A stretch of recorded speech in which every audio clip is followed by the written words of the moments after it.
Hey, it's Dave from CG Shortcuts. Today, we're going to do this. We're creating a bouncy Halloween spider in Cinema 4D and Houdini.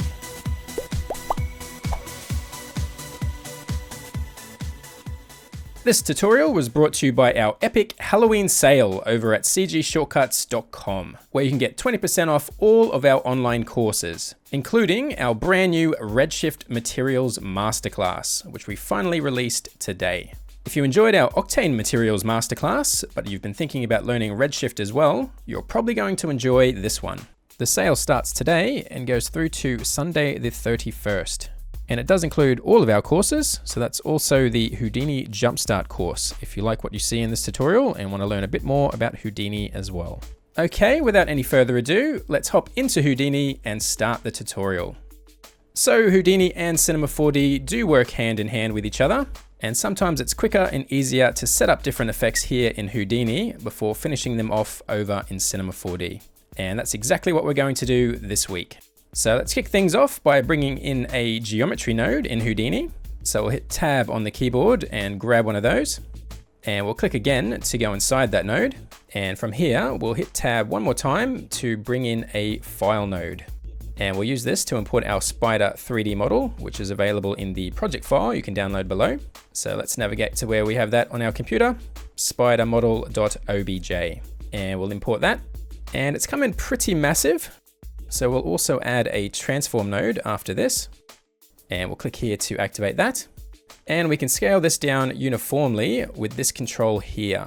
So let's drop that down to 0.005. And now we can see our little cartoon spider model, which is just made of a few simple shapes. And to do this effect, we're going to need to make sure all of these parts are connected into a single mesh. So we'll add another node in our chain down here. This time we'll go with a fuse node and activate that as well to merge that geometry together. And to simulate this guy later down the line, we need to access the points of the mesh. So we'll also add a group node and activate that. Then to get access to the points, we need to change the type to points. And now we've selected all the points on that model. And we can also rename that group to spider because we're going to divide the animation up into two parts, the spider and the web. And with that done, let's start on the web. And the setup for that is pretty much the same as in Cinema 4D. All we need to do is bring in a line, which is like a spline in Cinema 4D. Let's put that over here and activate that as well so we can see it. This guy right here. At the moment, it only has one point at either end as specified over here. And this is going to be the string of web that he falls down on. So let's first make it a bit longer. And we'll add some points so it's able to deform a bit. And to see what that looks like, we can enable points in the viewport here. And you can see that's now nicely subdivided. Okay, let's disable that for now. And just like we do in Cinema 4D, we need to sweep another shape along that line to give it thickness. And we can do that in Houdini by first adding a circle node and a sweep node, which is almost the exact same workflow. So let's plug the line into this input and the circle into this one. And if we activate that, we don't quite get the result we'd expect at first, because we also need to make sure in our circle that the type is set to polygon. And now we've got that circle sweeping along that line. And it's definitely a tad too thick to be a strand of spider web. So let's decrease the scale of the circle too. That's better. And we can also close the caps on this as well, just like we would in Cinema 4D by switching to the sweep node, and we can set the caps in here. And grid will give us a nice result, like so. And you might have noticed that the color of our mesh in the viewport is this darker color. This indicates that the normals of our mesh are actually pointed inward. So we will need to fix that as well. Let's add a reverse node in here. And you can see when we activate that, the mesh turns a lighter color, indicating the normals are now facing outward as they should be. Okay, so let's see how this looks in relation to our spider. If we click here on our spider group, that'll put him into template mode, which is a bit like X-ray mode in Cinema 4D. And we can see that that web is going to be way inside the spider here. So we could probably move that up a tad as well. So to do that, we'll head back over here and we'll bring in a transform node and activate that. And up here, we'll move it up in the y-axis. So the end of this is a bit closer to the top of our spider model. And we're going to attach the web to our spider in just a sec, but let's also give this guy a group as well. And activate that. And we also want to access the points on that one as well. So switch that to points, and we can now name that group. Let's call it web. And now we're going to merge both of these together. So as you can probably guess, we're going to need a merge node.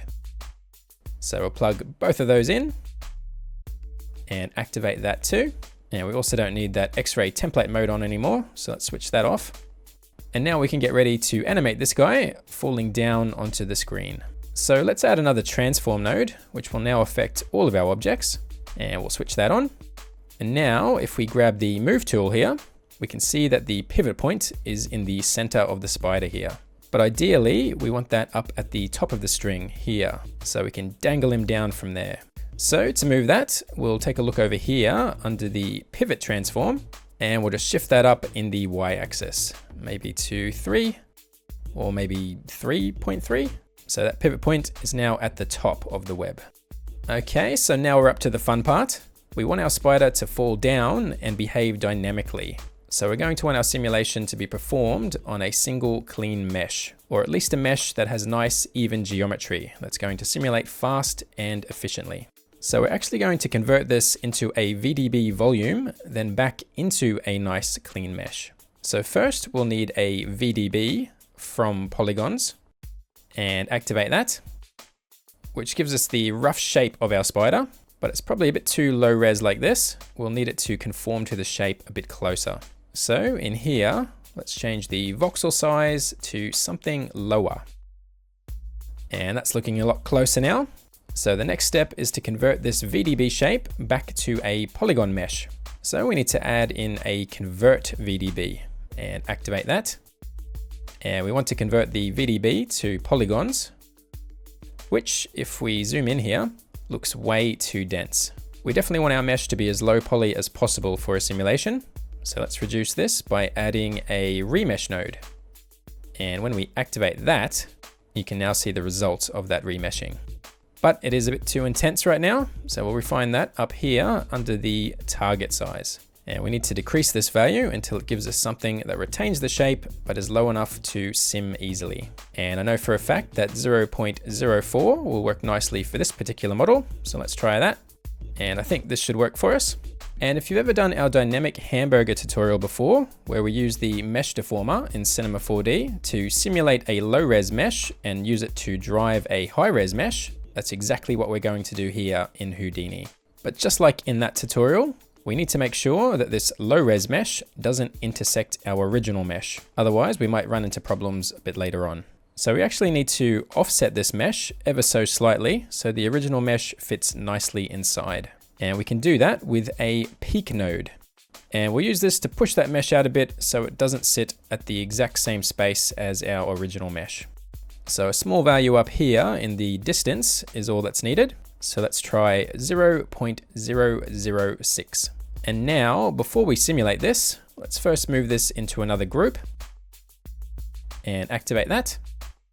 And we'll switch it to points again and disable the base group.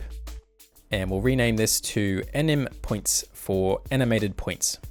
And we're almost ready to sim, but there's one more thing that I want to do, and that's add a collection of points that we can use to pin our web into place and have our spider hang from there. So to do that, we'll enable keep in bounding regions, and in bounding box mode, we'll move the bounding box up to the tip of the web. So in the y-axis here. So it sits over this end part here. And now we have everything we need to start simulating. So let's add the dynamic system, which is called Vellum in Houdini. And we want the Vellum strut soft body, which is like the soft body dynamics in Cinema 4D. And it'll actually give us an extra node as well, the Vellum cloth node here. But we are also going to need a solver to simulate this. So let's plug in a Vellum solver as well. And we need to plug that into here and activate that as well. Then because we want to pin those points at the top here, we need to pass those out of the group and into the cloth node here. And those two are already connected. So we just need to go in here and down under Pin to Animation, we can now select our animated point selection. And this will permanently pin those points so they don't move and everything hangs from there. We just also need to enable Match Animation. So with that all sorted out, we can hit play and see how our simulation looks. And our spider falls down and bounces and behaves like a soft body object should, but he does look a little bit floppy for my liking. Let's see if we can stiffen it up a bit and have our spider keep his shape a bit more. So let's go back to the cloth node, and just like in soft bodies in Cinema 4D, we can adjust the soft body parameters in here, like the stiffness, for example. Let's try increasing this to 100. Then down here under bend, we can try increasing this to 10 as well. And we'll see what that gives us. And that's definitely keeping its shape a bit more, but those points are still stretching a little bit too far apart. So let's see what else we've got to play with over in the Vellum Struts node here. We could try increasing the constraints per point. So the points are constrained a bit more closely, which should fix that. And down here under stretch, we've got another stiffness control. So let's increase this as well, but this time let's use the multiplier. And we'll just multiply this by a value of 1000. And before we sim again, let's go over to the solver itself. And again, just like in Cinema 4D, to get a more accurate solve, we can try increasing the sub-steps and decrease the iterations. Okay, let's try that. And I think I'm happy with the level of stretching and bouncing. So our simulation settings are all good, but I want the spider to fall down into frame from off screen. So we might need to add a little bit of animation. So let's make some space between these nodes here. And we'll bring in another transform node and plug that into here. And we're going to use this to move our pinned points. So to access those points, we need to select from groups our animated point selection again. And we'll activate that down here. I want these points to be higher to begin with. So I'll move that up in the y-axis. And that should cause our spider to shoot upward to begin with. So he moves out of frame. And then on frame 8, I'll come back here and holding Alt and clicking in this box, I'll set a keyframe. So we keep that position for a beat. Then if we come forward to frame 24, I want our pinpoints to move downward. So our spider is lowered back into the scene. So I'll make this -3 and Alt click again to set a keyframe. Then we'll let him bounce around on screen for a while before at frame 120, we'll start to bring him back out of frame. So I'll keyframe this here to start that move and go ahead to frame 168 and we'll just move this up and set another keyframe. And now that we've got our basic animation all keyframed in, let's just check the easing on those keys, just like we would in Cinema 4D. Let's take a look in our animation editor here and switch over to the curves. If we hit H on the keyboard, that'll frame those up. And we can see we definitely have some easing going on those keys, but I want these to be linear keyframes. So let's hit Control A to select them all. Then we just need to click here to convert them to linear keyframes. And we'll close that. And now we can sim this again. So let's activate our solver and return to frame 1. And we'll just frame this up a tad and let's see what that gives us now. So spider shoots up out of frame, then falls back into frame and bounces around quite nicely before finally being pulled back out of frame. So I'm happy with that. And now we can use this low res simmed mesh to drive the animation of our original high resolution model. So we need to bring in a point deform node, which will act like our mesh deformer in Cinema 4D. And you can see it's asking for a few different inputs. And if we roll over, it should tell us what we need. Firstly, the mesh to deform, which is going to be our original model mesh. So let's go back upstream and we'll take it from the transform node. And that's where we edited the pivot point earlier. So that needs to go in here. Then we need the rest point lattice. And that's going to be the mesh that we want to drive this effect before it goes through the simulation. So that's going to be from the peak node here. So let's plug that in as well. And finally, we're going to need the deformed point lattice, which is going to be the same mesh after it's been deformed by the simulation.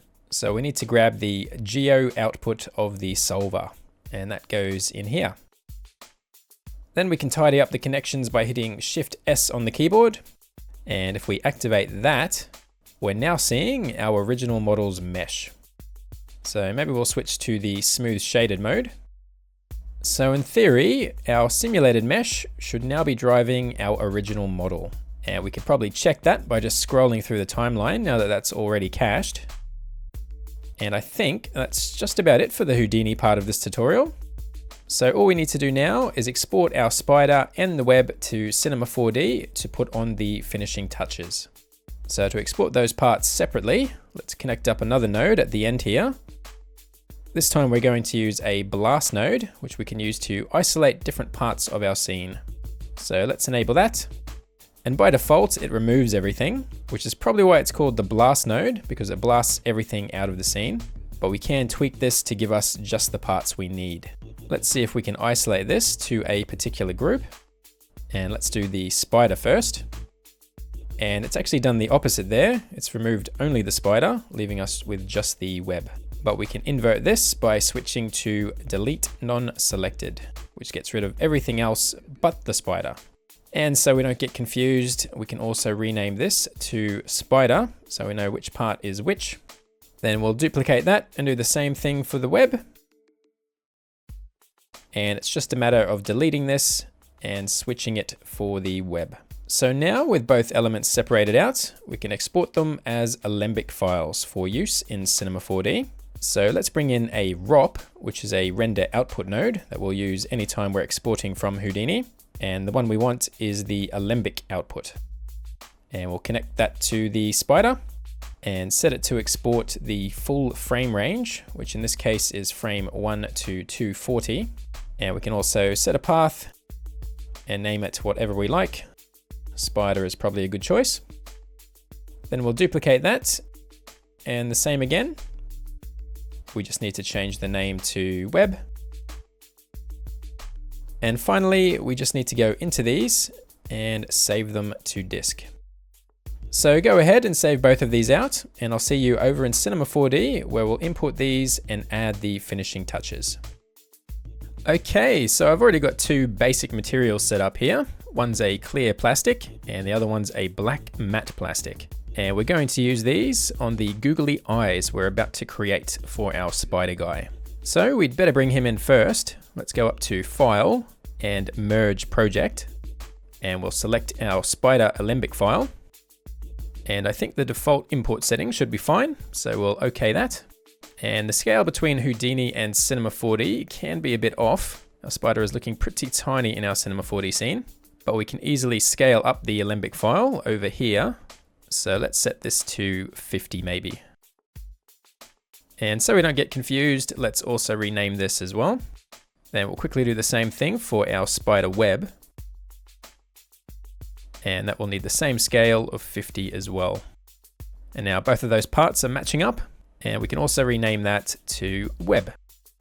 Okay, let's frame that up a bit and we'll check the animation. And it looks like everything's playing back nicely. And the best thing about using Alembic files is that they do play nice and fast. So let's just add a camera and get this scene set up a bit.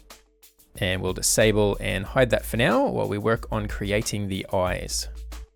Let's rewind this to the start and get in a bit closer. If we hit N and B on the keyboard, we can switch to the line mode. And you can see we already do have some simple eyes on this model, but I'm actually going to replace these with some dynamic googly eyes that will wriggle around in place of these. But we will need a way to attach our Cinema 4D eyes to our Houdini model.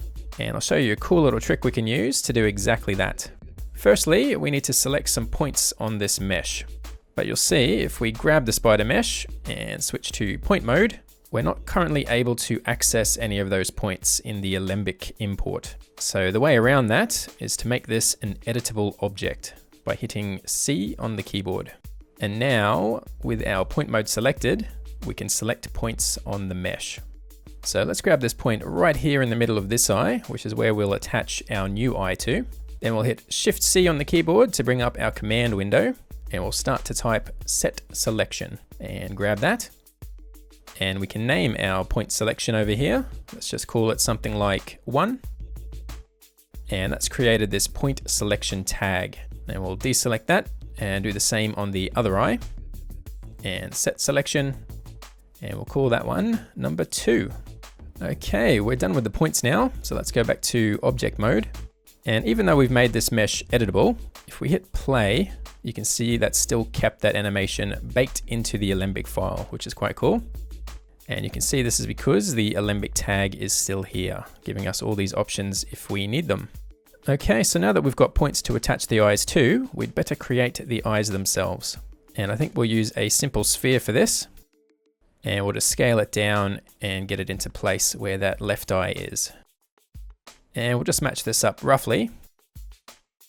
And hit C again to make this editable as well. And we might just scale it a bit this way. So it's covering that original eye, like so. And now, with this selected, we're going to clone this onto those point selections we made earlier.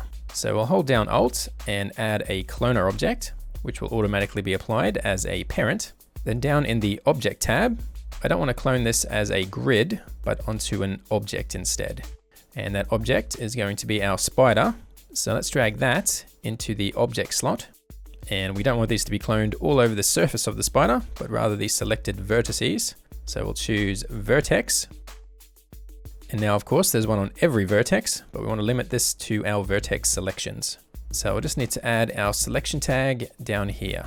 So let's grab this one and put that into the selection slot.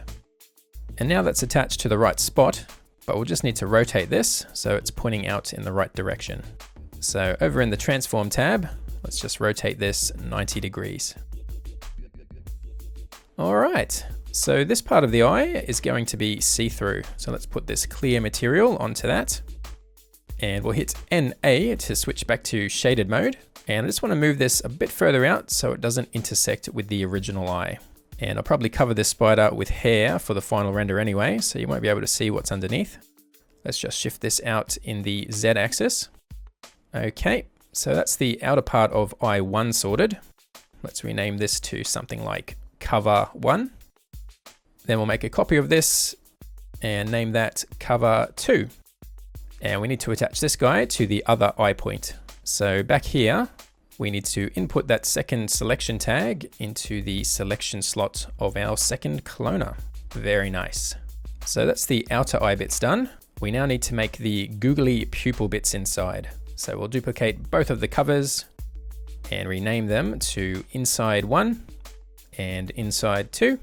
And because these are going to be the pupils, let's add the black material to both of these as well. And these need to roll around inside there, so we'll also need to scale them down. So I'll pop these open and just scale the spheres down. Something like that. Maybe a tad smaller. Okay, so let's turn our camera back on and see what we've got now. Nice. Our spider can see now, so that's good. So all that's left to do is make those pupils roll around inside there dynamically. So let's rewind this and switch the camera off again. Then we'll grab both eye covers and we'll need to right click and make these collider bodies because the pupils are going to need to collide with them. And with these tags still both selected, let's tweak their collision properties down here. We want the shape to be moving mesh. And I also want the collisions to be less bouncy. And same with friction. Then we need to make the pupils dynamic as well. So we'll right click and under simulation tags, let's make these rigid bodies. And we'll tweak the collision settings on those as well. Let's make these moving meshes also. And these guys do actually need to be a bit bouncy. So we'll increase that and maybe lower the friction down just a tad. And we'll see how that looks. Let's hit play. And they're definitely dynamic, but they're popping straight out of his head. So something's not quite right. And I think that might be due to the scene scale and the very fast movement of our spider. So let's hit Ctrl D on the keyboard and take a look at our project's dynamic settings, which we can find over here. And we'll start under the General tab. Let's try maybe decreasing the gravity first. Then over in the Expert tab, we can try decreasing the collision margin and the scale. Then let's see if that's fixed anything. It's It's a little bit better, but I think the animation is going a bit too fast for our simulation to keep up. So to combat that, we just need to increase the steps per frame and the solver iterations. And let's give that a go. Nice. We've now got enough subframe calculations to keep up with the animation, and those pupils are rolling around very nicely now. And to be honest, that's just about it for our Halloween spider guy. All we need to do now is turn that camera back on and texture this guy up for final rendering. As usual, you can download the project file below to save a bit of time, or head over to our website where you can download all of our project files and loads of other CG assets and resources. If you enjoyed the Houdini part of this week's tutorial and want to know a bit more about the software, don't forget to check out our Houdini Jumpstart course over on our website, which is 20% off this Halloween weekend. Or if you're like many of the other artists out there and are currently looking into REDSHIFT renderer, don't forget we've launched our brand new REDSHIFT Materials Masterclass today, so you can also grab 20% off that as well. And hopefully we can help you out making your REDSHIFT materials. Big thanks to this month's patrons and CG insiders. You guys are the best, and there's no way we could keep making all of these tutorials without your support. Cheers, guys. Okay, that's it for now. Happy Halloween, and I'll catch you next time. Thanks for watching. Let me know what you want to see in the comment section down below, or you can leave a like or dislike. And don't forget to subscribe and click on that little bell icon for more videos and free stuff. There's loads of extra resources on our website, and you can win epic CG prizes in our monthly challenges. Check out cgshortcuts.com for more details. Catch you next time.